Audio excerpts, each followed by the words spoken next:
Have you ever had a moment like this?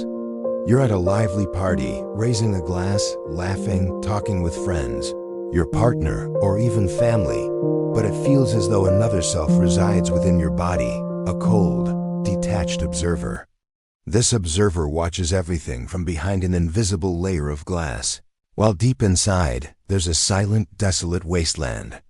This isn't melodrama, nor is it a weakness to be ashamed of. It is, in fact, your soul sounding an alarm, a deep and hoarse signal telling you, you have been disconnected from your true self for far too long. The great psychologist Carl Jung termed this unique form of inner desolation in modern individuals a silent existential crisis. He found that many who sought his help were not troubled by clinical diagnoses. They were well-dressed, successful in their careers, the winners as defined by society. Yet they all shared a more corrosive suffering. The meaning of life had been hollowed out. The connection to the inner world, a world rich with symbols, myths, and vitality, was completely severed. This internal poverty eventually seeps into all your relationships, like ink dropped into clear water. Because when you cannot draw nourishment from within yourself, you unconsciously turn another person into a life raft, expecting them to fill the bottomless black hole in your heart that you dare not even acknowledge. This is why emotional bonds today are so fragile, so full of suspicion and disappointment. People come together bearing their own secret wounds and unmet desires, projecting everything they lack onto the other person. You think you are falling in love, but in reality, you are falling for an inner phantom, a part of yourself you have never accepted.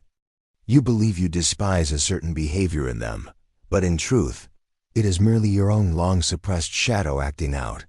Jung warned us that the vast majority of human relationships are built upon such unconscious projections.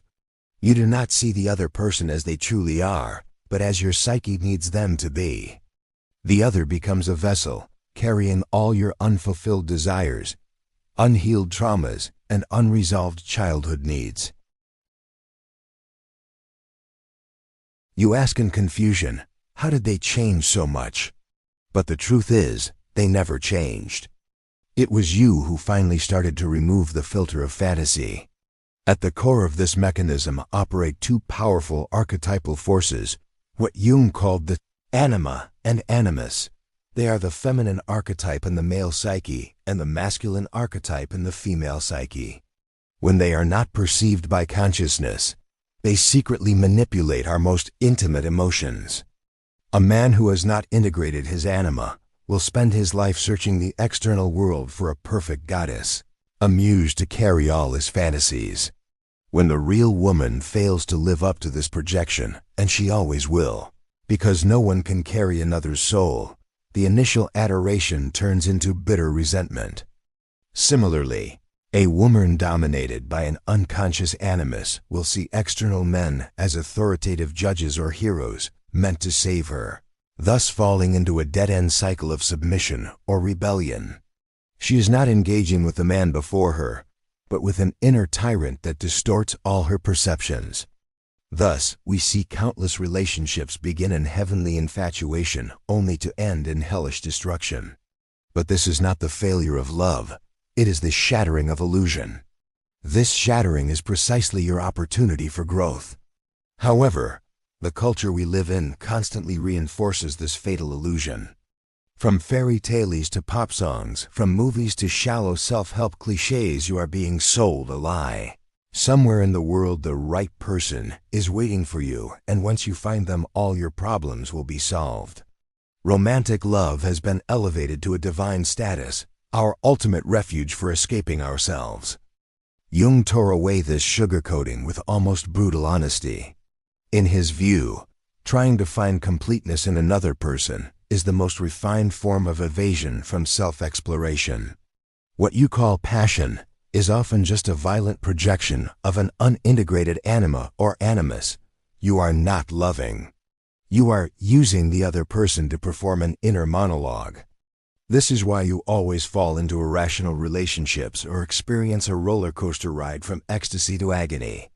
When a relationship fails, your mind immediately tells you, you picked the wrong person. and then drives you to embark on the next hunt. This cycle exhausts you, making you doubt if true love even exists. But love has never failed you. You have misunderstood it. True completeness is a state of consciousness, born from the integration of inner opposites, reason and emotion, light and shadow, strength and vulnerability. The journey to this state of wholeness is what Jung called individuation. It is not about becoming a better version of yourself in the eyes of the world, but about returning to who you are with all your light and darkness. It is a path downward, a descent into the deepest, darkest parts of your psyche to confront all that you have abandoned, denied, and feared. It is in this process that you no longer need anyone to play the role of your savior. When you embark on this path, you stop seeing others as tools to fill your emptiness.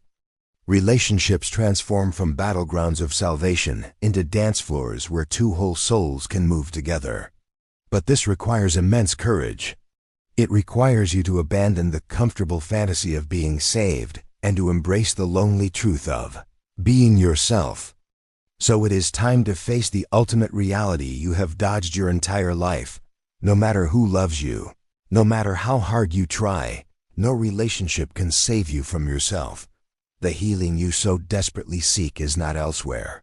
It is found in the moment you decide to stop running outwards and sit quietly with yourself. When you dare to gaze at your own shadow without projecting it onto anyone else, everything will begin to change from the inside out. All the relationships you have experienced were not accidental. They are precise mirrors, reflecting your inner disorder. You feel ignored, perhaps because you have never truly seen yourself. You feel unheard, perhaps because you have long been deaf to the voice of your own soul. The good news is, you no longer have to be trapped. The moment you heard these words, the journey of individuation had already quietly begun. Some part of you is tired of the numbness and yearns to awaken, but awakening is painful. It demands that you personally shatter all the beautiful dreams you have built about love. The void you feel is not a punishment, it is a summons. Now make your choice. Continue to wallow in illusion, or choose to look within and reclaim your lost soul. The journey has begun. Do not stop halfway, for the soul never forgives those who give up.